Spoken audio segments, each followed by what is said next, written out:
নমস্কার। শাস্ত্র দর্শনে আপনাদের সকলকে স্বাগত। কথা হচ্ছে যে আমাদের কর্মদাতা, আপনি সেই কর্মদাতার কাছে যান,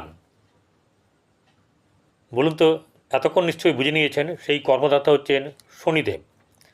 আপনারা শনি মন্দিরে যান, ডাইরেক্টলি ঢোকেন, ঢুকে ঘন্টা বাজালেন, ঠিক আছে, একদম সামনাসামনি দাঁড়িয়ে তার চোখে চোখ রেখে বা তাকে দেখে আপনি সেখানে হাত জোড় করে নমস্কার করে আপনার আবেদন জানালেন।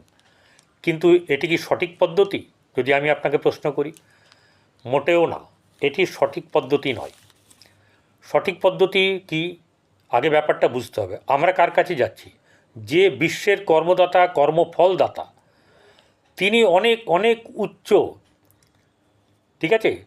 রাজার কাছে যদি স্বাভাবিক রাজার কাছেও কেউ যায় তো কী হিসেবে যায়? মাথা নত করে। আমরা মাথা নতটা করি না। তারপর হচ্ছে গিয়ে আমরা হাত জোড় করি, ভুল। আমরা তার কাছে যখন যাই, আমাদের অনেক কিছু খারাপ হয় তাই যাই আমরা। কেন না, আমরা বহু ভুল করি, বহু অপরাধ করি। তো অপরাধীরা কি? তিনি রাজা, তিনি সম্রাট, তিনি শ্রেষ্ঠ, তিনিই সব।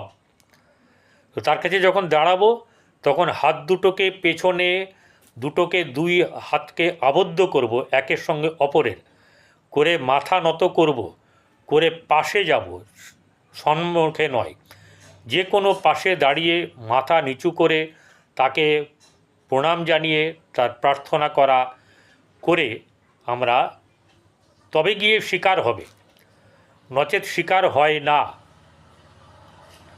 আরও একটা ব্যাপার, যখন ঘন্টা বাজালেন, অবশ্যই করে কারো বাড়িতে গেলে একটা ঠকঠক করে দরজাতে নক করা হয়, সে নকের করতে কলিং বেল থাকলে তাইও করে। কিন্তু অনেকেই আবার করে যখন ফেরত আসে তখন আবার ঘন্টাটিকে বাজায়।